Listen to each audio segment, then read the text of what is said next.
Mari kita memuji Tuhan untuk mengawali ibadah kita pada pagi hari ini. Kita menyanyikan pujian dari Kidung Jemaat nomor 10. Kita nyanyikan ayat 1 dan ayat yang kedua untuk kita boleh memasuki ibadah kita pada pagi hari ini.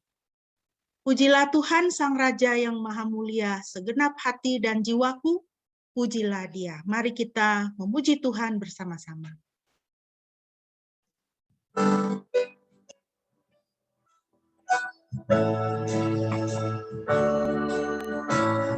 Pujilah Tuhan Sang Raja yang Maha Mulia, segenap hati dan jiwa, pujilah Dia.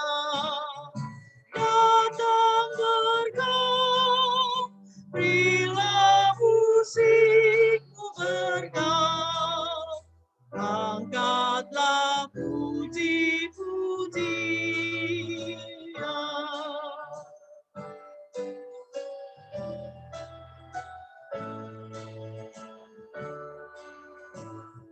Pujilah Tuhan segala kuasa padanya, sayap kasih-Nya yang aman mendukung anak-Nya. Tiada terbit yang kepadamu diberi, tidakkah itu kau rasa?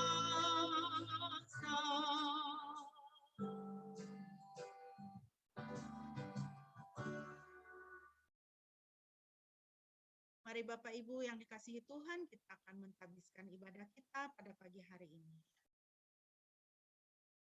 Ibadah kita pada pagi hari ini dalam memasuki Minggu Prapaskah yang pertama hanya boleh jadi di dalam nama Tuhan Tritunggal yang kudus, Bapa, Putra, dan Roh Kudus. Kasih karunia-Nya menyertai kita sekalian. Haleluya.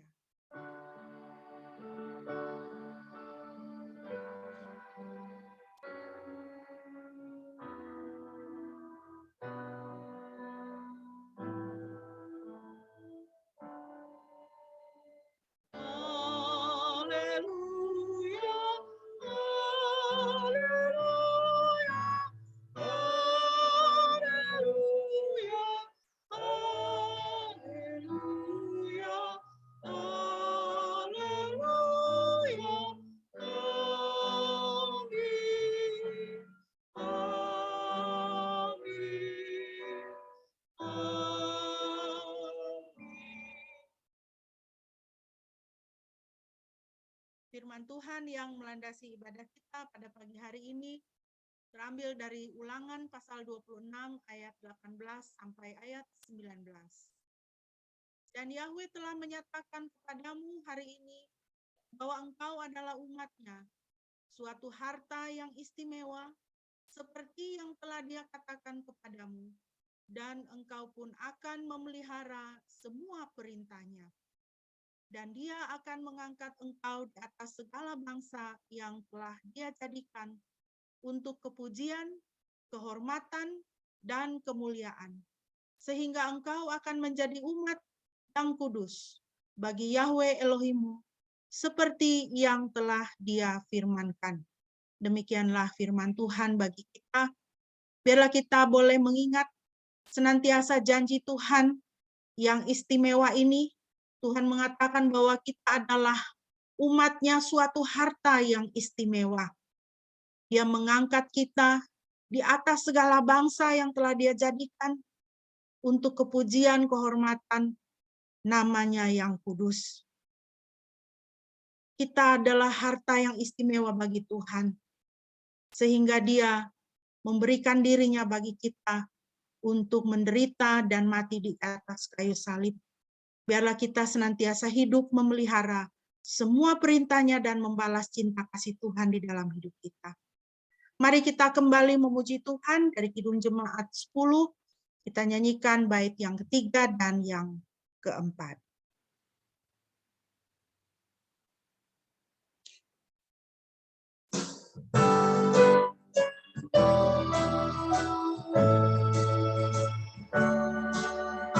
Pujilah Tuhan yang bijak mengubah tubuh. Dalam kasih-Nya seluruh hidupku tertuntun.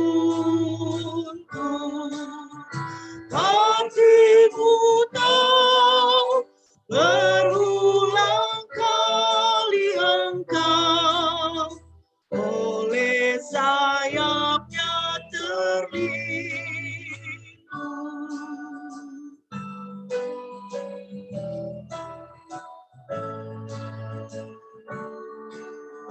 Pujilah Tuhan yang dapat dan mau melakukan jauh melebihi doamu dan yang kau rindukan. Ingat teguh, Ia berkuasa penuh, kasih-Nya terus kau temukan.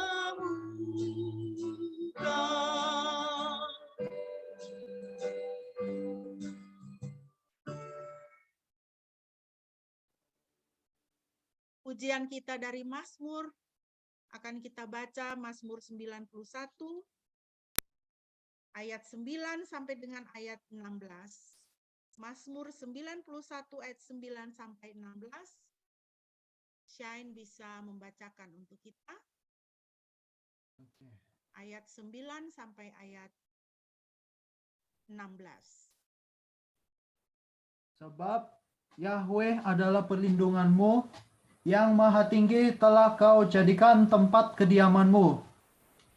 Malapetaka tidak akan terjadi atasmu, dan tulah tidak akan datang mendekati ke kemahmu. Sebab Dia akan memerintahkan para malaikatnya kepadamu untuk menjaga engkau di sepanjang jalanmu. Mereka akan mengangkatmu ke dalam tangannya, supaya kakimu tidak tersandung batu. Engkau akan melangkahi singa dan ular berbisa. Engkau akan menginjak-injak singa muda dan ular naga. Sebab Ia mengasihi aku, maka aku akan membebaskan dia. Aku akan menempatkannya di tempat tinggi, karena ia mengenal namaku. Ia akan berseru kepadaku, dan aku akan menjawabnya. Di dalam kesesakan, aku akan menyertainya. Aku akan membebaskannya dan memuliakannya. Aku akan memuaskannya dengan umur yang panjang. Aku akan menunjukkan kepadanya keselamatan yang daripadaku. Ya, baik. Terima kasih, Shine. Terpujilah nama Tuhan. Begitu indah kasih sayang dan pemeliharaan Tuhan di dalam kehidupan kita. Mari kita mempersiapkan diri, kita akan merenungkan firman Tuhan. Karena firman Tuhan juga adalah pemelihara di dalam kehidupan kita yang Tuhan berikan. Mari kita memuji Tuhan dari Kidung Jemaat 308, kita nyanyikan ayat 1 dan ayat yang kedua. Tuhan, Kau kekal Raja hati kami.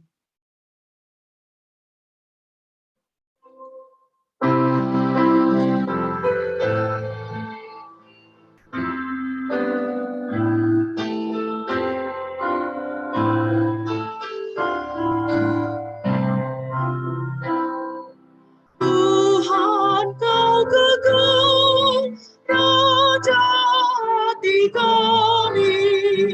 Kami tak sesat ikut firman-Mu, beri mataku pada jalan damai. Ayat yang kedua. Ayat yang kedua kita nyanyikan.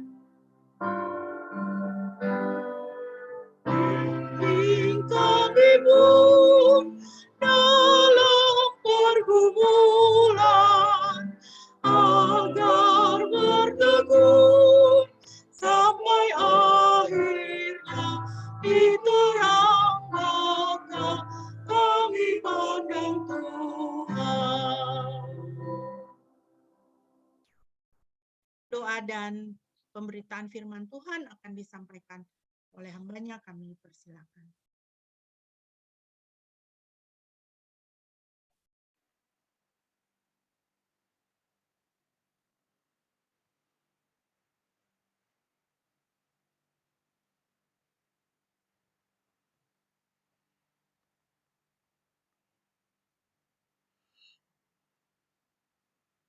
Ya, shalom semua. Apakah suara saya bisa didengar?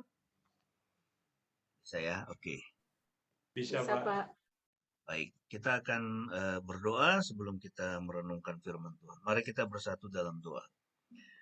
Bapa Surgawi, terima kasih buat hari Sabat yang Kau sediakan, hari perhentian yang Kau sediakan bagi setiap kami. Kami sungguh memuji, memuliakan, dan mengagungkan Engkau, karena Engkaulah Tuhan Sang Pencipta, Tuhan juga yang sudah membentuk kami, sehingga sampai hari ini kami boleh ada sebagaimana kami ada. Dan kami boleh terus mengalami cinta kasih-Mu yang lebih besar daripada hidup. Terima kasih ya Tuhan, kami mau duduk diam di sekitar firman-Mu, mempelajari lagi kebenaran firman-Mu, sehingga kami boleh menjalani hari-hari kami dengan lebih baik di waktu-waktu yang ada di depan. Berkati kami semua Tuhan, baik yang menyampaikan firman Tuhan maupun yang mendengarnya, kami semua boleh belajar kebenaran-kebenaran-Mu yang ajaib. Terpujilah Engkau dalam nama Tuhan Yesus, kami berdoa. Amin. Ya, kita akan meneruskan pembahasan dari Injil Markus. Kita sekarang masuk ke perikop yang ke-6. Perikop yang ke-6 dari Markus 4 ayat 35 ya sampai pasal 5 ayat 20. Itu adalah perikop yang ke-6 yang saya beri judul Yesus Kristus berkuasa atas alam dan hal-hal supranatural. Yesus Kristus berkuasa atas alam ya, dan juga hal-hal yang bersifat supra-alam ya, atau supranatural ya. Itu Markus 4 ayat 35 sampai 5 ayat yang ke-20. Saya minta dua orang bisa membacakan untuk kita teks ini. Yang pertama saya minta kesediaan Mbak Olive. Mbak Olive, Markus 5, membaca Markus 5 ayat Markus 4 ya. Mbak Olive bisa membaca Markus 4 ayat 35 sampai dengan 41.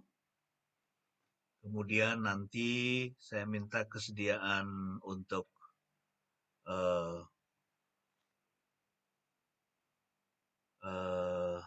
Bu Debi ya. Bu Debi bisa membaca Markus 5 ayat 1 sampai dengan ayat yang ke-20. Ya, Mbak Olive dulu membacakan untuk kita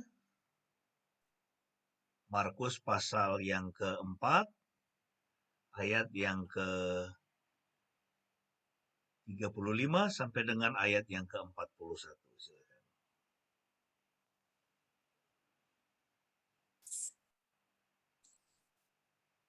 Ya, demikian firman Tuhan. Hari itu ketika hampir malam, Yesus berkata, "Mari kita pergi ke seberang." Setelah menyuruh orang banyak itu pulang, para murid yang berada dalam perahu itu membawa Yesus berlayar, dan perahu-perahu kecil lainnya pun menyertainya. Lalu terjadilah badai angin yang dahsyat, gelombang menghantam perahu itu sehingga perahu itu penuh dengan air. Yesus ada di buritan, sedang tidur memakai bantal. Mereka membangunkan dia dan berkata, "Guru, apakah engkau tidak peduli kita celaka?"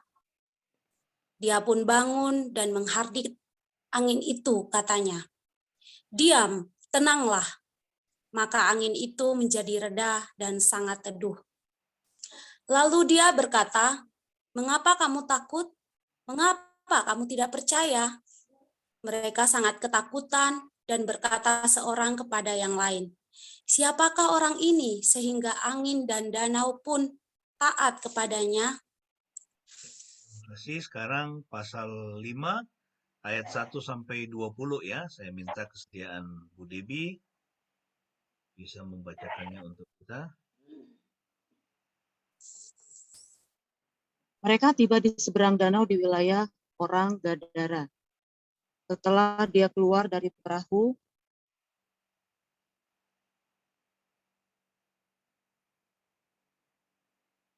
Ya, silakan. seseorang dengan roh najis dari kuburan menemui, ini aku pakai handphone jadi nggak kelihatan semua bacaannya. Oh, menemui dia.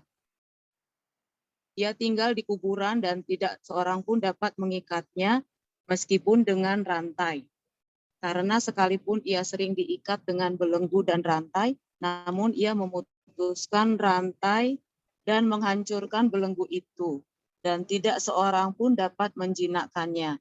Siang malam ia berada di gunung-gunung dan kuburan-kuburan sambil berteriak-teriak dan melukai dirinya sendiri dengan batu.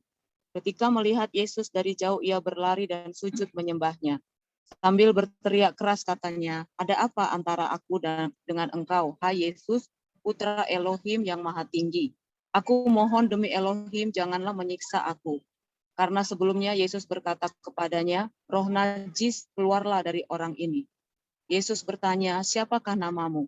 Lalu ia menjawab, "Namaku Legion, sebab kami ini banyak." Ia memohon dengan sangat agar Yesus tidak mengusir mereka keluar dari wilayah itu. Di dekat gunung itu ada sekawanan besar babi sedang diberi makan. Semua orang jahat itu memohon kepadanya, "Suruhlah kami masuk ke dalam babi-babi itu." 13 Eh, itu. ayat 13. Yesus segera mengizinkan mereka, maka roh-roh najis itu keluar dan masuk ke dalam kawanan babi itu, lalu kawanan babi itu berebut ke tepi jurang dan terjun ke danau. Jumlahnya kira-kira kawan 2.000 ekor dan semua mati tenggelam di dalam danau. Para penjaga kawanan babi itu lari dan menceritakan hal itu ke kota dan kampung-kampung. Maka orang-orang keluar untuk melihat apa yang telah terjadi. Mereka datang kepada Yesus dan melihat orang dan yang kerasukan roh jahat, yakni Legion itu sedang duduk, sudah berpakaian dan sembuh, lalu mereka menjadi takut. Para penjaga babi yang telah melihat sendiri hal itu bercerita kepada orang-orang itu tentang apa yang terjadi atas orang yang kerasukan roh jahat itu dan tentang babi-babi itu. Maka mereka mulai meminta Yesus untuk pergi dari wilayah mereka. Setelah Yesus naik ke perahu, orang yang kerasukan roh jahat itu meminta agar ia dapat mengikutinya. Namun Yesus tidak mengizinkannya, tetapi berkata, "Pulanglah ke rumahmu kepada teman-temanmu dan ceritakan kepada mereka betapa besar apa yang telah Tuhan perbuat dan bagaimana Dia telah berbelas kasihan kepadamu." Lalu ia pergi dan mulai bercerita di Dekapolis betapa besar apa yang telah Yesus perbuat kepadanya. Maka semua orang menjadi takjub. Ya, puji Tuhan.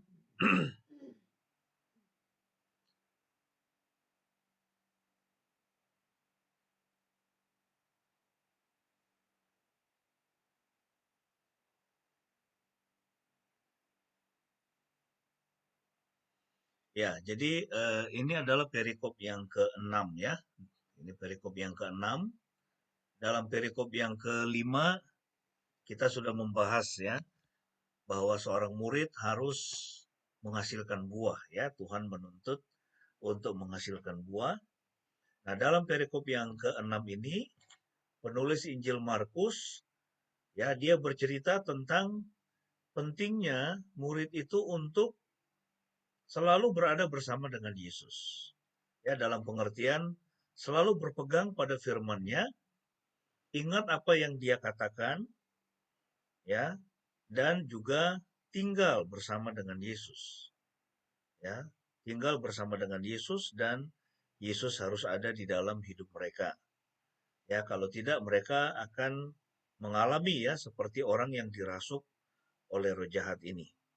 Nah, kalau kita melihat ke dalam teks kita, yang pertama itu menceritakan bagaimana Yesus meneduhkan badai ya atau meneduhkan angin ribut ya yang membuat itu gelombang yang dahsyat menghantam perahu. Ya, jadi Yesus dia berkuasa atas itu atas alam ya, dia berkuasa atas alam. Lalu kemudian di dalam pasal yang kelima ayat 1 sampai dengan ayat 20, Yesus itu dia berkuasa atas roh-roh jahat. Ya, dia berkuasa atas hal-hal yang sifatnya supranatural, ya, yang di luar alam. Ya, jadi kuasa Yesus tidak hanya dibatasi pada hal-hal yang bersifat alamiah, apa yang ada di alam semesta ini, tetapi juga hal-hal yang supra-alamiah, ya, supranatural. Ya, Tuhan Yesus pun berkuasa atas semuanya itu. Nah, kita akan melihat kepada pembahasan kita pada pagi hari ini. Jadi Yesus dia berkuasa atas alam dan hal-hal yang supranatural. Nah, kita akan melihat apa masalah yang dihadapi. Ya, masalah yang dihadapi oleh para murid dan juga orang yang dirasuk oleh roh jahat itu kan. Yang di Gerasa itu adalah ada situasi bencana di sini yang disebabkan oleh alam dan juga oleh roh jahat, ya, supranatural yang menimbulkan ketakutan. Ya, dalam hidup manusia ya pasti ya ada hal-hal yang menimbulkan ketakutan. Ya, kita melihat sudah lebih dari 1 minggu ini ya perang antara Ukraina dengan Rusia. Ya, sudah 1 juta lebih orang Ukraina pergi meninggalkan negaranya. Mengapa? Karena mereka mengalami ketakutan.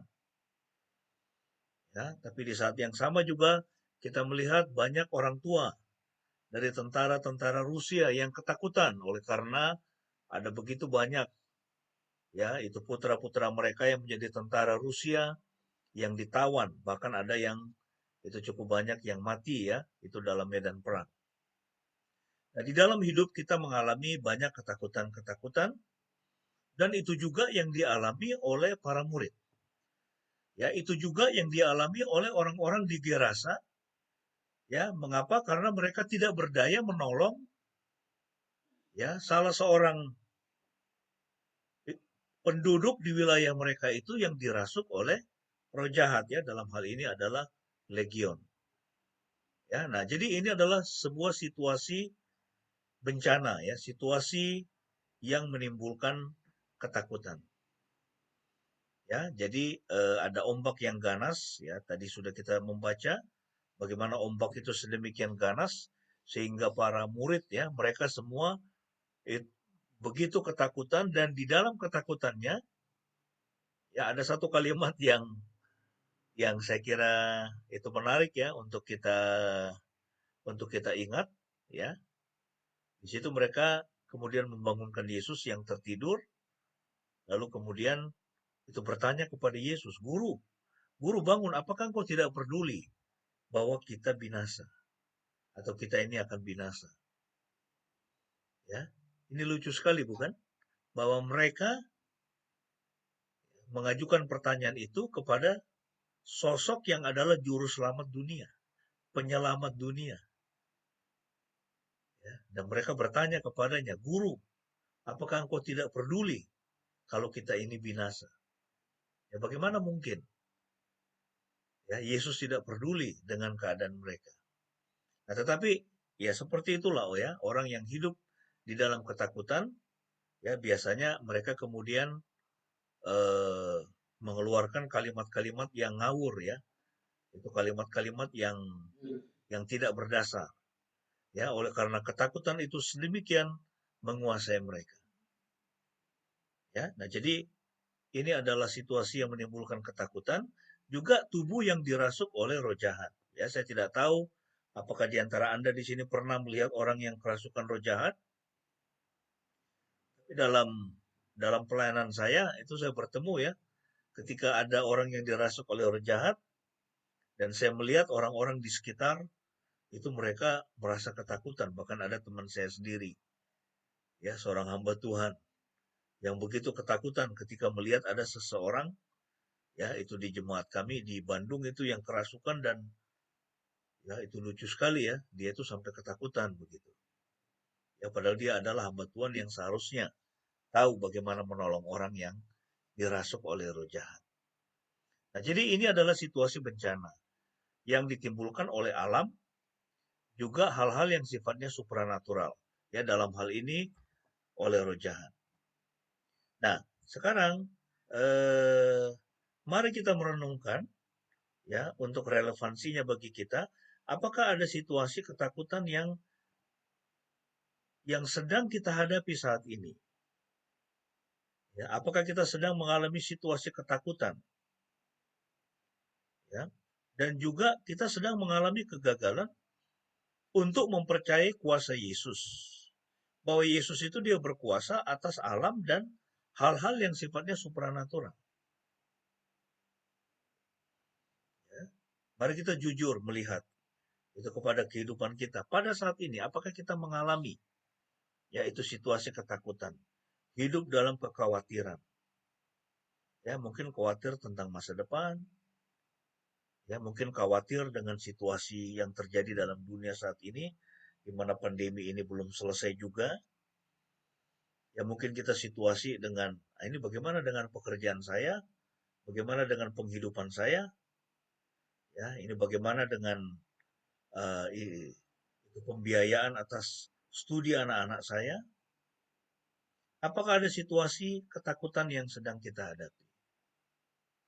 Ya, nah, dalam dunia kita ini, saudara, ada banyak hal-hal yang di luar dari kendali kita, ya, yang menyebabkan kita mengalami ketakutan, ya, seperti yang dialami para murid, juga orang-orang di Gerasa, ya. Nah, ini masalah yang dihadapi oleh manusia. Nah, sekarang kita lihat mengapa para murid ketakutan. Ya, tadi diceritakan di dalam teks tadi itu mereka begitu ketakutan sekali oleh karena ada ombak, ya, tentu, ya, itu mereka takut karena ada ombak yang besar, ada gelombang yang dahsyat, ya, sedang menimpa perahu mereka. Mereka mengalami ketakutan yang luar biasa. Tapi pertanyaannya, mengapa bisa sampai kejadian? Mereka begitu ketakutan sekali. Ya, yang pertama adalah karena mereka lupa apa yang Yesus katakan kepada mereka. Ya, itu seseorang mengalami ketakutan dalam hidupnya ketika dia melupakan firman Tuhan. Kalau dia tidak tahu firman Tuhan, ya jelas ya dia mau ingat apa. Orang tidak pernah membaca Alkitab, orang tidak tahu firman Tuhan, ya jelas. Ya, itu kalau mereka hidup dalam ketakutan itu wajar. Tapi seringkali yang terjadi, orang Kristen pun mengalami ketakutan. Ya, orang Kristen dikuasai oleh kekhawatiran. Banyak orang Kristen ya di dalam pelayanan saya temukan mereka hidup dalam ketakutan-ketakutan, di dalam kekhawatiran-kekhawatiran. Ya. Nah, mengapa itu sampai terjadi? Yang pertama, karena mereka melupakan apa yang Yesus katakan kepada mereka. Mereka melupakan firman Tuhan. Para murid mereka ketakutan karena mereka lupa apa yang Yesus katakan kepada mereka. Ya, di ayat 35, ya, di situ, ya, itu di situ dikatakan, hari itu ketika hampir malam, Yesus berkata, mari kita pergi ke seberang. Jadi Yesus sendiri yang memerintahkan mereka atau mengajak mereka untuk pergi ke seberang. Ya, dari satu kota ke kota yang lain, ya. Jadi kalau Anda melihat itu Danau Galilea, ya, itu cukup besar. Ya, jadi ada small town, ya. Jadi kota-kota kecil, ya, atau desa-desa kecil yang ada di sekitar danau itu.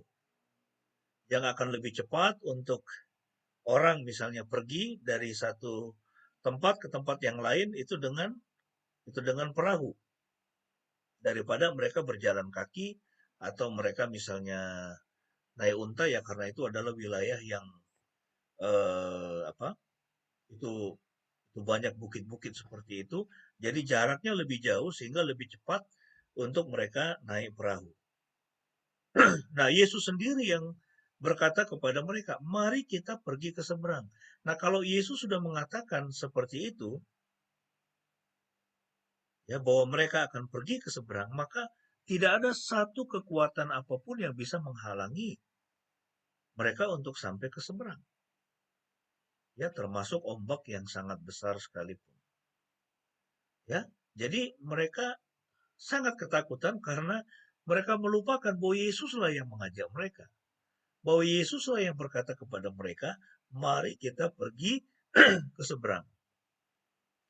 Jadi, kalau firman Tuhan itu sudah dinyatakan dalam hidup kita, kalau Tuhan mengatakan, damai sejahtera kuberikan kepadamu, maka seharusnya tidak ada satupun di dalam dunia ini yang bisa mengambil damai sejahtera kita.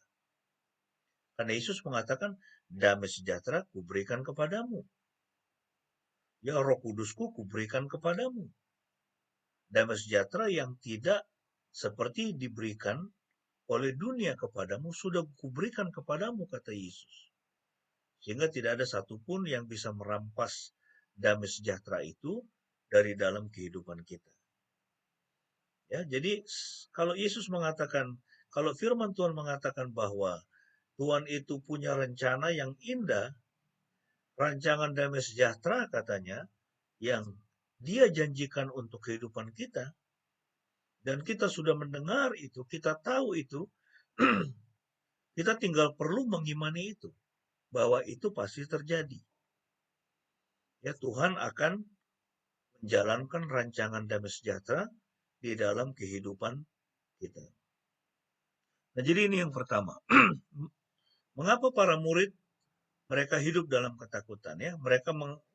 Mereka mengalami ketakutan, yaitu ketika mereka melupakan apa yang Yesus katakan kepada mereka. Ya, Yesus mengatakan, mari kita pergi ke seberang, maka mereka pasti akan sampai ke seberang. Yang kedua, mereka mengalami ketakutan oleh karena mereka lupa siapa yang ada bersama dengan mereka.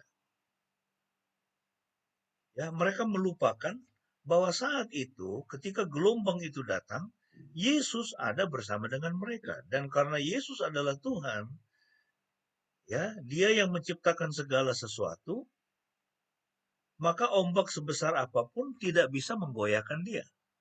Tidak bisa membuat Dia menjadi takut.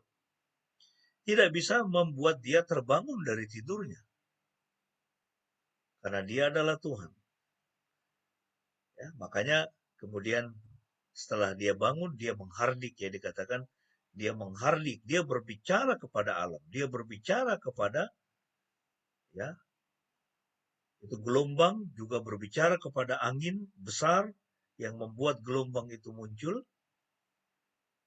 Ya, diam, itu tenanglah, maka kemudian gelombang itu pun menjadi tenang. Angin itu pun menjadi tenang.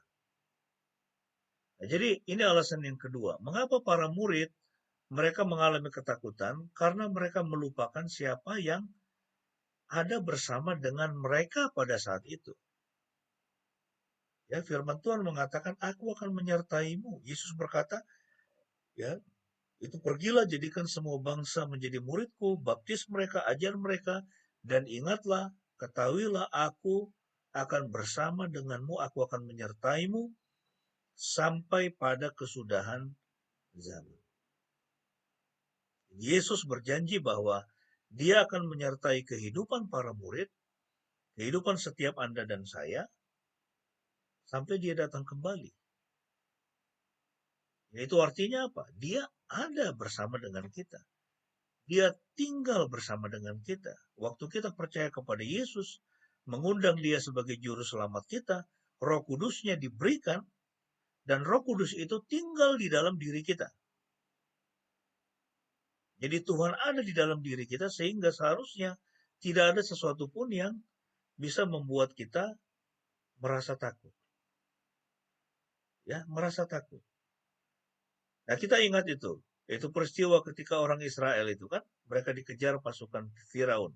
Setelah mereka keluar dari Mesir, kemudian Firaun mengerahkan semua pasukannya yang paling kuat, pasukan yang terbaik, dengan peralatan perang yang terbaik, mengejar mereka dan mencapai mereka di padang gurun.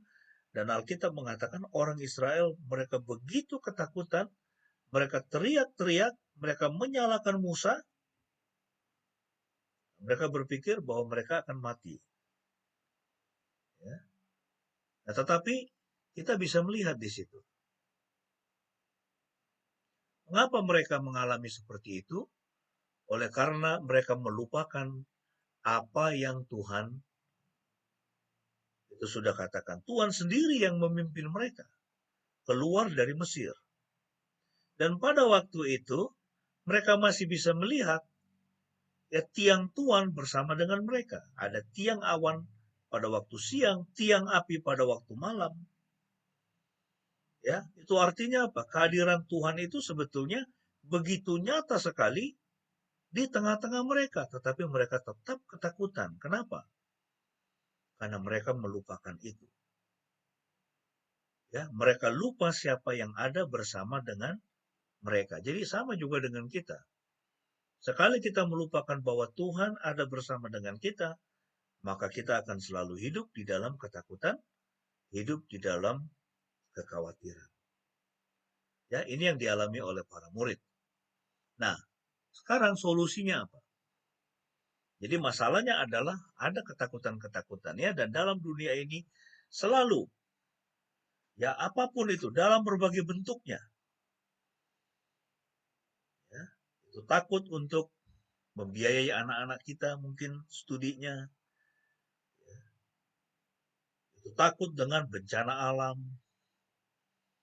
Ya, itu takut ini bagaimana dengan nasib anak-anak saya nanti ke depan. Ya, itu takut berkenaan dengan apa? Kesehatan mungkin. Ya, jadi dalam dunia ini selalu ada hal-hal yang membuat kita mengalami ketakutan. Nah, lalu solusinya apa? Solusinya adalah kita harus belajar mempercayai kuasa Yesus. Jadi Markus dalam perikop 6 ini, dia memperlihatkan kepada kita bahwa Yesus itu dia berkuasa. Ya, dan kuasanya tidak terbatas. Dia berkuasa atas segala sesuatu. Dia berkuasa atas ya dunia yang kelihatan dan dunia yang tidak kelihatan. Ya, dia berkuasa atas alam dan hal-hal supranatural. Dan untuk itu kita harus belajar untuk mempercayai kuasanya. Ya, itu percaya itu artinya apa? Percaya itu artinya kita mempercayakan hidup kita ke dalam tangan Tuhan. Percaya artinya saya mempercayakan hidup saya sepenuh-penuhnya ke dalam tangan Tuhan. Ya, nah kita melihat di sini. Ya, itu para murid mereka tidak percaya, mereka berteriak, "Guru, apakah engkau tidak peduli kita celaka?" Ya. Nah, kalau orang jahat juga dia berteriak juga kan. Waktu melihat Yesus datang, "Ada apa antara aku dengan engkau, hai Yesus, Putra Elohim yang Maha Tinggi? Aku mohon demi Elohim, janganlah menyiksa aku." Ya, itu roh jahat itu tahu bahwa Yesus ini dia berkuasa. Karena dia adalah Tuhan. Ya. Makanya kita pun bisa ya, kalau kita mau misalnya, saya punya kebiasaan kalau ada orang dirasuk roh jahat, kemudian kita layani, lalu roh jahatnya bandel, udah kita berdoa dalam nama Yesus, saya perintahkan engkau untuk pergi, ya, itu ke neraka misalnya, atau saya dalam nama Yesus minta api dari Tuhan, ya, itu api dari surga untuk membakar engkau. Wah, itu langsung roh jahatnya teriak-teriak itu kesakitan. Ya, dalam nama Yesus. Nah, di sini kita bisa melihat dan Markus memperlihatkan kepada kita betapa berkuasanya Yesus itu. Betapa ajaibnya nama Yesus itu. Ya, bahkan roh jahat sendiri ketakutan. Ya, kalau Anda membaca di dalam ayat yang ke-6 itu kan, dia sujud itu kan, dia sujud. Ya, dia sujud di depan kaki Yesus. Roh jahat itu sujud di depan kaki Yesus. Ya. Saya pernah punya pengalaman seperti ini, saudara. Waktu saya melayani di Bandung dan ada seorang jemaat, ya, itu pemain taekwondo itu. Oh bukan, dia bukan jemaat, ya. Dia nggak tahu jemaat mana, lalu dia datang minta konseling, lalu kita layani. Ada banyak roh jahat yang mengikat dia. Orangnya tinggi besar. Tapi kemudian roh jahat yang mengikat dia itu begitu ketakutan, lalu dia sujud, ya, itu di depan saya, itu sambil dia mau pegang itu kaki saya, dan dia bilang, om, tolong jangan siksa saya, om. Jangan siksa saya. Itu saya pernah punya pengalaman seperti itu. Ya. Itu bukan saya, ya, tapi Yesus, ya, karena kita datang dalam nama Yesus. Nama Yesus, nama yang berkuasa. Ya, dia berkuasa atas alam, ya, dunia yang kelihatan dan dunia yang tidak kelihatan. Nah, jadi untuk itu kita harus belajar mempercayai kuasanya. Ya, dia berkuasa atas yang kelihatan dan yang tidak kelihatan. Ya, yang kelihatan itu yang kita lihat sehari-hari, ya kan? Ya, itu kebutuhan akan makanan, kebutuhan akan pakaian, ya, kebutuhan akan rumah, gitu. Itu semua hal-hal yang kelihatan. Yang tidak kelihatan itu apa? Masa depan masih belum kelihatan.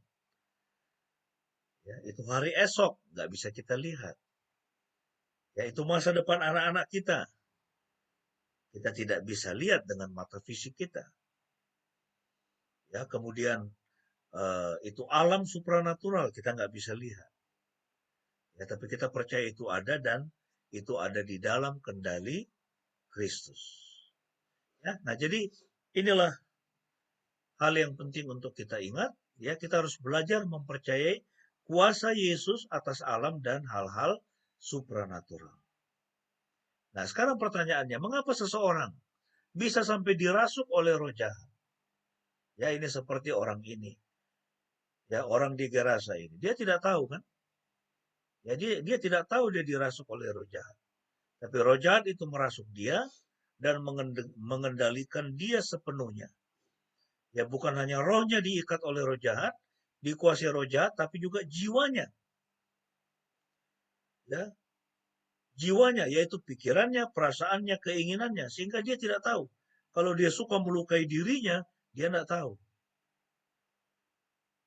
Ya, itu pemikirannya semua dikendalikan oleh roh jahat dan tubuhnya dikendalikan oleh roh jahat. Jadi orang dirasuk oleh roh jahat ini, itulah kondisi di mana seseorang itu dia begitu dikuasai sekali, ya. Ini disebut demon possession.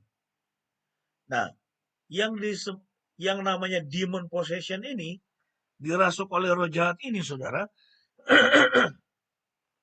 Itu jangan pikir itu hanya orang yang apa namanya, yang kelihatannya itu seperti nggak waras begitu, ya. Dia telanjang, dia buka baju, ya, kemudian dia membentur-benturkan kepalanya. Nggak mesti orang seperti itu. Kadang-kadang kita bertemu orang yang kelihatannya normal. Ya, berbicaranya masih normal. Ya kan? Ya, masih bisa berkomunikasi seperti orang normal. Ya. Nah, tetapi kita bisa melihat orang dirasuk oleh roh jahat itu dari apa yang dia lakukan. Dari apa yang dia lakukan. Ya. Ini contohnya apa? Ya, ini yang lagi hangat sekarang ini, ya, perang Rusia dengan Ukraina ini. Ya, saya bisa dengan cepat mengatakan bahwa Putin itu, ya, Vladimir Putin itu presiden Rusia, dia sedang dikuasai oleh roh jahat. Dia dikuasai roh jahat. Itu roh pembunuh itu. Ya, itu akarnya apa? Akarnya adalah itu kesombongan. Akarnya apa? Superioritas.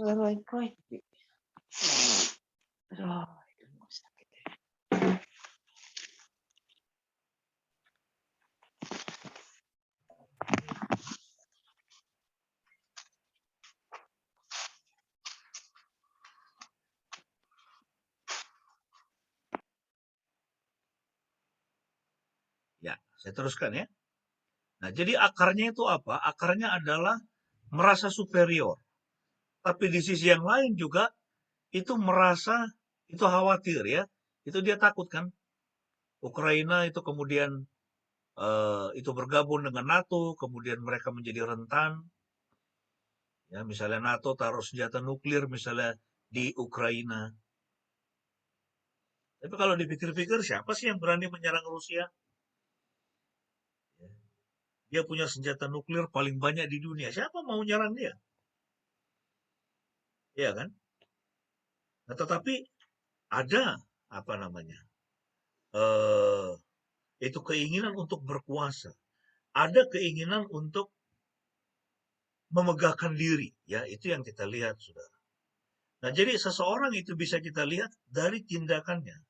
Apakah dia dikuasai oleh roh Tuhan atau dia dikuasai oleh roh jahat. Hitler misalnya, yang mengakibatkan Perang Dunia Kedua. Dia mulai dengan menginvasi itu Polandia, kemudian menginvasi Prancis dan itu banyak negara lainnya, Belanda dan sebagainya. Ya, kemudian ideologi Nazi itu. Ya, itu kalau kita lihat apakah itu ideologi dari Tuhan? Nggak mungkin. Kalau ideologi dari Tuhan itu adalah ideologi kasih. Tuhan Yesus mengatakan kasihlah sesamamu. Firman Tuhan mengatakan kasih sesamamu. Yesus mengatakan apa saja yang kau ingin orang lain perbuat kepadamu, perbuatlah demikian kepada mereka. Kalau kau ingin dihargai, hargailah orang lain. Kalau kau ingin dikasihi, kasihilah orang lain. Kalau kau ingin mengalami kemurahan, ya itu perlihatkanlah kemurahan kepada orang lain. Ya kan? Apa saja yang kau ingin orang lain perbuat kepadamu, perbuat demikian kepada mereka. Ya, nah tapi kalau Putin ini apa yang dia lakukan? Iya kan? Dia menyerang. Ya, dia berusaha menjatuhkan itu pemerintahan negara lain. Dia berusaha untuk menguasai negara itu. Ya, itu adalah gambaran orang yang dirasuk oleh roh jahat. Itu jadi sama. Kita juga bisa seperti itu, saudara. Kalau kita selalu hidup dalam kekhawatiran, kalau kita hidup selalu dalam itu sikap menyalahkan orang lain atau menyalahkan diri sendiri. Kalau kita tidak bisa mengasihi orang lain, kalau kita tidak bisa mengampuni misalnya, ya itu adalah gambaran orang yang dirasuk oleh roh jahat, roh kepahitan, ada roh ketakutan, ada roh penolakan, ya ada roh iri hati. Itu mengapa orang ya itu mengalami iri hati? Ya, karena dia tidak bisa bersyukur atas apa yang Tuhan sudah berikan di dalam kehidupannya. Dia nggak pernah puas. Ya, makanya kemudian dia dikuasai oleh roh iri hati. Nah, jadi dirasuk oleh roh jahat itu bukan hanya seperti orang di Gerasa itu ya. Dia sampai tidak bisa mengendalikan dirinya, ya membentur-benturkan badannya, melukai badannya ke batu dan sebagainya. Tidak. Ya, apa saja yang kita lakukan yang tidak sesuai dengan kebenaran firman Tuhan, itu adalah gambaran bahwa kita sedang dikuasai oleh roh jahat, bukan roh Tuhan. Dengan kata lain, Yesus tidak ada di dalam diri kita. Yesus tidak ada di dalam diri orang ini. Dan dia membutuhkan pembebasan dari Tuhan. Nah, sekarang kita akan melihat. Ya, jadi ada masalah dia dialami oleh para murid, kemudian dialami juga oleh orang-orang Gerasa, yaitu masalah takut. Ya, dan takut itu lawannya adalah ya, iman. Ya, jadi takut itu opositnya itu bukan berani, ya, tapi iman. Nah, takut itu apa? Takut adalah saya memproyeksikan, saya membayangkan bahwa hal buruk akan terjadi pada hidup saya di masa yang akan datang. Ya, itu para murid dikuasai oleh roh takut, Mengapa? Karena mereka membayangkan bahwa mereka akan mati tenggelam. Saya memproyeksikan hal buruk akan terjadi pada hidup saya di masa yang akan datang. Saya membayangkan hal buruk akan terjadi pada anak saya di masa yang akan datang. Saya membayangkan hal buruk akan terjadi berkaitan dengan pekerjaan saya di masa yang akan datang. Ya. Nah, lawannya itu apa? Lawannya adalah iman. Iman itu apa? Karena Tuhan yang mengatakannya. Karena firman Tuhan menjaminnya. Maka saya membayangkan hal baik yang akan terjadi atas hidup saya di masa depan. Ya, itu yang Tuhan mau dalam hidup kita. Ya, kita membayangkan bahwa hidup kita ini akan baik-baik saja. Hidup kita ini akan fine-fine saja. Kenapa? Karena Tuhan yang mengatakannya. Dia berkata dalam Yesaya, aku punya rancangan damai sejahtera bagimu. Untuk mendatangkan masa depan yang penuh dengan pengharapan. Kalau engkau mendengarkan firman Tuhan dan mentaatinya, maka hidupmu akan baik-baik saja, kata Tuhan. Nah, kita harus pegang itu, saudara. Ya, kita harus memiliki iman. Ya. Roma 10 ayat 17 mengatakan, jadi iman datang dari pendengaran dan pendengaran akan firman Kristus. Iman datang dari pendengaran. Makanya telinga kita ini perlu kita arahkan. Ya, itu mendengar yang baik, mendengar yang benar, dan itu adalah firman Tuhan. Tuhan Yesus mengatakan kepada para murid, mari kita menyeberang, mari kita yaitu bertolak ke seberang. Mari kita pergi ke seberang. Itu mereka mendengar, tapi itu hanya sampai pada pengetahuan saja. Hanya tahu saja. Tapi mereka tidak sanggup mengaplikasikan firman itu di dalam kehidupan mereka. Sehingga ketika ada angin badai, mereka lupa. Mereka lupa dengan firman Tuhan. Mari kita selalu ingat dengan firman Tuhan. Ya, iman datang dari pendengaran dan pendengaran akan firman Kristus. Ya. Dan yang terakhir, sebagai kesimpulan dari perikop yang ke-6 ini adalah, ingat, Tuhan tidak mau saya hidup dalam ketakutan atau diikat oleh roh jahat. Ya, itu prinsip. Ya, itu firman Tuhan mengatakan bahwa Tuhan itu Elohim, dia tidak mengaruniakan roh ketakutan, tapi roh keberanian. Ya. Tuhan itu memberikan iman, ya, sehingga kita tidak perlu hidup dalam ketakutan. Tuhan tidak mau saya hidup dalam ketakutan, apalagi diikat oleh roh jahat. Kita tidak perlu hidup dalam ketakutan, takut kepada dunia yang kelihatan, yaitu alam, maupun dunia yang tidak kelihatan. Hal-hal yang supranatural. Nah, untuk itu saya harus selalu ingat apa yang ia katakan. Ya, ingatlah pada firman Tuhan bahwa ia selalu ada bersama dengan saya. Ya, ingat senantiasa Tuhan bersama dengan setiap Anda dan saya, setiap kita. Waktu kita berdoa dan minta Tuhan menyertai kita, ingat bahwa Dia sudah menyertai kita. Kiranya firman ini menjadi berkat dan menguatkan setiap jemaat. Tuhan Yesus memberkati. Mari kita tunduk kepala dan kita berdoa sambil kita menaikkan doa syafaat kita.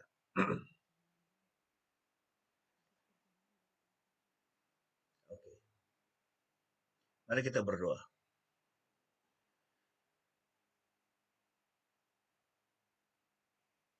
Bapa di surga, terima kasih. Kami bersyukur atas firman-Mu. Terima kasih ya Tuhan.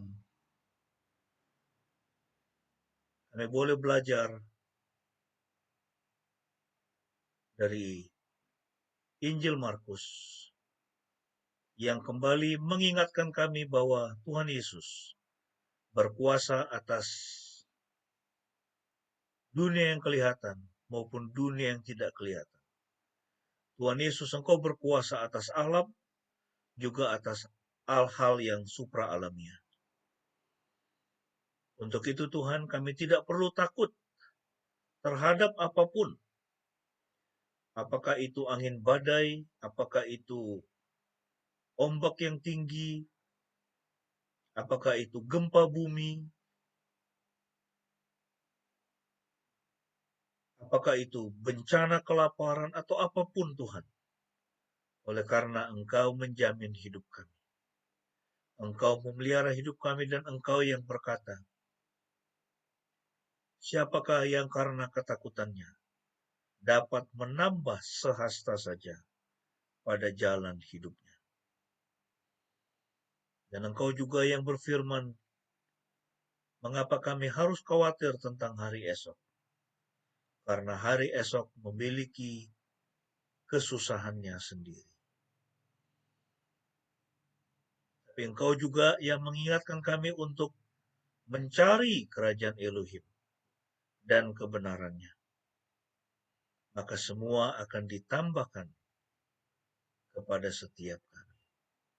Terima kasih Tuhan atas firman-Mu. Ingatkan kami senantiasa untuk mata batin kami terfokus hanya kepada Yesus, Tuhan dan Juru Selamat kami. Ingatkan kami Tuhan untuk selalu melekat kepadamu. Karena bersama dengan Yesus, kami akan baik-baik saja menjalani hidup ini. Terima kasih ya Tuhan, terpujilah nama-Mu, dalam nama Tuhan Yesus. Kami alaskan doa ini. Amin. Baik jemaat yang dikasihi oleh Tuhan, dalam masa Prapaskah ini kita akan bersama-sama memasuki meja perjamuan kudus. Bagi Anda yang sudah menyiapkan roti dan anggur, boleh mempersiapkannya. Kita akan bersama-sama menikmati roti dan anggur yang menjadi perlambang dari tubuh dan darah Kristus yang sudah diserahkan bagi kita untuk pengampunan dosa dan untuk keselamatan kita. Sambil kita mengingat bahwa pada malam sebelum Tuhan Yesus disalibkan, Tuhan Yesus mengadakan perjamuan Paskah yang terakhir bersama dengan murid-murid, dan Tuhan Yesus mengambil roti, kemudian dia memecahkannya dan dia berkata, inilah tubuhku yang diserahkan bagi kamu. Perbuatlah ini setiap kali kamu memakannya, menjadi peringatan akan aku. Mari kita mengangkat roti di tangan kanan kita, sambil mengingat tubuh Tuhan Yesus yang sudah dipecah-pecahkan bagi kita. Oleh bilur-bilurnya, kamu semua telah menjadi sembuh. Mari kita makan dengan penuh pengucapan syukur.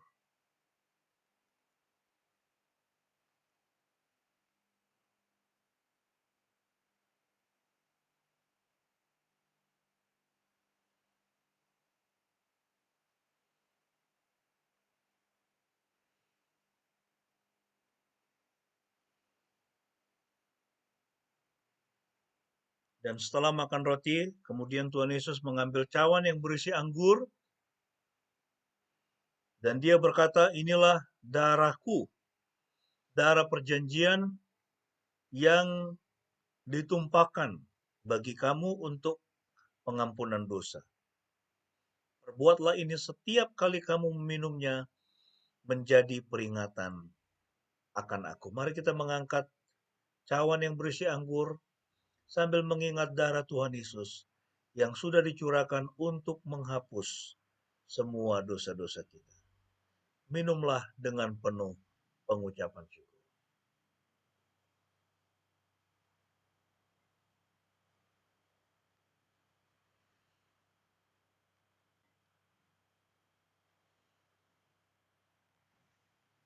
Mari kita berdoa. Tuhan Yesus, terima kasih, kami bersyukur karena pagi hari ini kami kembali boleh memperingati pengorbanan-Mu, memperingati cinta kasih-Mu yang menjamin keselamatan kami, menjamin pengampunan dosa, menjamin hidup kekal, menjamin surga bagi setiap kami yang percaya kepada Yesus dan menerima Dia sebagai Tuhan dan Juru Selamat kami. Inilah hidup kami Tuhan, pakailah menjadi alat yang indah di tangan-Mu, jadikan kami berkat dimanapun kami berada. Jadikan kami kesaksian yang hidup. Biarlah orang-orang yang bertemu dengan kami di jalan kami, mereka saat yang sama juga bertemu dengan Yesus dan boleh mengenal Yesus dan menerima Dia sebagai Tuhan dan Juru Selamat mereka. Terima kasih Tuhan. Saat ini Tuhan kami mau berdoa bagi dunia ini. Kami mau berdoa untuk peperangan yang terjadi antara Rusia dan Ukraina. Kami berdoa untuk perdamaian, supaya peperangan itu boleh berhenti, supaya kedamaian boleh segera tercipta di wilayah itu ya Tuhan. Hati para raja ada di dalam tangan Tuhan. Karena itu Tuhan, nyatakanlah kuasa-Mu. Nyatakanlah kuasa-Mu. Kami menyerahkan dan berdoa untuk orang-orang yang menderita karena peperangan ini. Baik mereka harus meninggalkan negara mereka, kehilangan saudara-saudara mereka, orang-orang yang mereka kasih dalam pertempuran ini. Tuhan, jamalah mereka, lawatlah mereka. Nyatakanlah belas kasihan-Mu kepada mereka ya Bapa. Kami berdoa saat ini juga bagi pemerintah kami, kiranya Tuhan memberkati, agar pemerintah kami boleh memimpin bangsa ini dengan penuh kebijaksanaan, sehingga rakyat Indonesia boleh sejahtera, dari Sabang sampai Merauke, boleh mengalami kebaikan Tuhan, boleh mengalami masa depan yang gilang gemilang. Kami berdoa Tuhan bagi gereja-Mu, berkati gereja-Mu di seluruh dunia, dan di Indonesia supaya gereja Tuhan tetap menyuarakan suara kenabian. Kami berdoa Tuhan untuk setiap anggota keluarga kami, berkatilah orang tua kami dalam masa tua mereka, berkati, berikan kesehatan, berkati juga ya Tuhan untuk semua anggota keluarga kami, anak-anak kami dalam studinya, berkati mereka semua. Kami berdoa untuk pekerjaan kami, Tuhan berkati, agar tahun ini Tuhan kami boleh mengalami tahun terobosan. Tuhan menambah-nambahkan berkat dan juga pertambahan, pertumbuhan bagi pekerjaan kami, pribadi lepas pribadi. Terima kasih Tuhan, kami serahkan hidup kami ke dalam tangan-Mu. Kami alaskan doa ini sambil mengingat dan menaikkan doa Bapa kami, sebagaimana yang diajarkan oleh Tuhan Yesus kepada kami. Mari kita naikkan bersama-sama doa Bapa kami. Bapa kami yang di surga, dikuduskanlah nama-Mu, datanglah kerajaan-Mu, jadilah kehendak-Mu di bumi seperti di surga. Berikanlah kami pada hari ini makanan kami yang secukupnya, dan ampunilah kami akan kesalahan kami, seperti kami juga mengampuni orang yang bersalah kepada kami. Dan janganlah membawa kami ke dalam pencobaan, tetapi lepaskanlah kami daripada yang jahat, karena Engkau-lah yang punya kerajaan, dan kuasa, dan kemuliaan, sampai selama-lamanya. Amin. Tuhan Yesus memberkati kita semua. Saya serahkan kepada Ibu Pendeta untuk memimpin kita selanjutnya.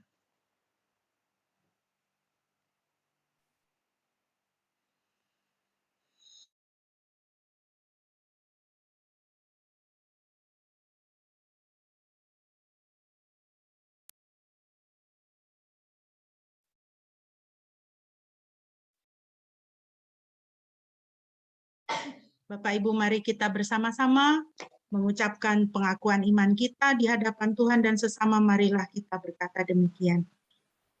Aku percaya kepada Yahweh Bapa yang Maha Kuasa, Khalik langit dan bumi, dan kepada Yesus Kristus, anaknya yang tunggal Tuhan kita, yang dikandung dari Roh Kudus, lahir dari anak darah Maria, yang menderita sengsara di bawah pemerintahan Pontius Pilatus, disalibkan, mati, dan dikuburkan, turun ke dalam kerajaan maut.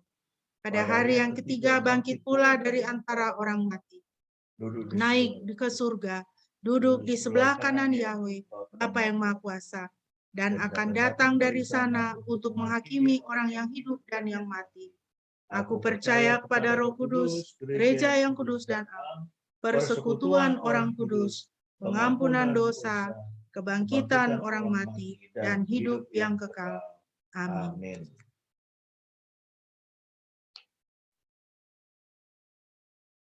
Bapak Ibu yang dikasihi Tuhan, mari kita akan menaikkan pujian dari Kidung Jemaat 309 ayat 1 dan ayatnya yang ketiga. Dengan pujian ini, biarlah kita memasuki minggu-minggu sengsara dengan semakin menumbuhkan persekutuan kita lebih erat dengan Tuhan, seperti yang dikatakan oleh pujian ini, biar kutumbuh di batangmu, ya pokok anggur yang benar. Mari kita nyanyikan pujian ini bersama-sama.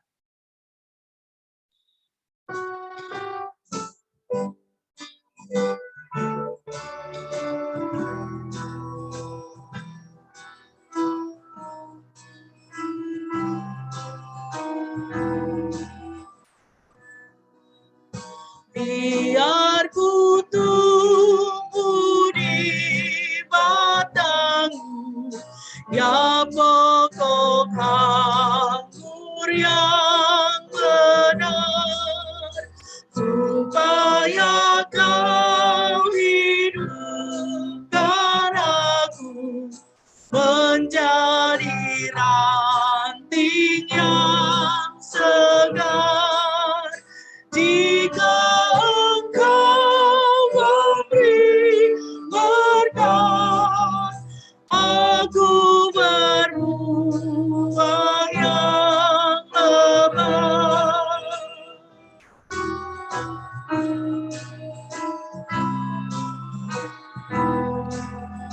Denganmu saja ku bersatu, tak tercerai sesaatku.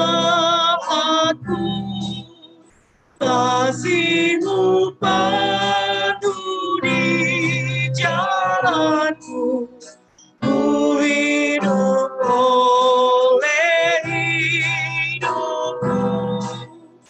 Dengan salib-Mu ku menang, jikalau Kau beri terang. Dengan salib-Mu ku menang, jikalau Kau beri terang. Terimalah berkat Tuhan. Yahweh memberkati engkau dan memelihara engkau. Yahweh membuat wajahnya bersinar atasmu dan bermurah hati kepadamu. Yahweh menghadapkan wajahnya kepadamu dan memberi engkau damai sejahtera.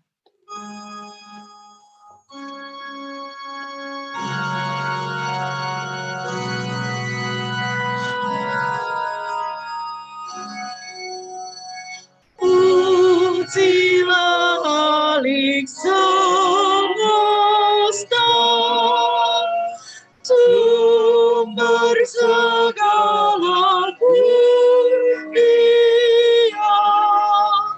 surga dan bumi puji terus Sang Bapa, Putra, Roh Kudus. Amin.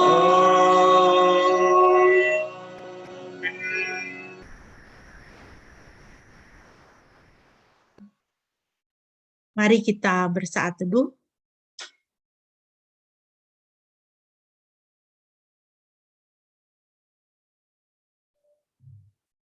Amin. Selamat hari Minggu untuk kita semua. Tuhan Yesus memberkati. Shalom. Shalom. Shalom. Shalom. Shalom.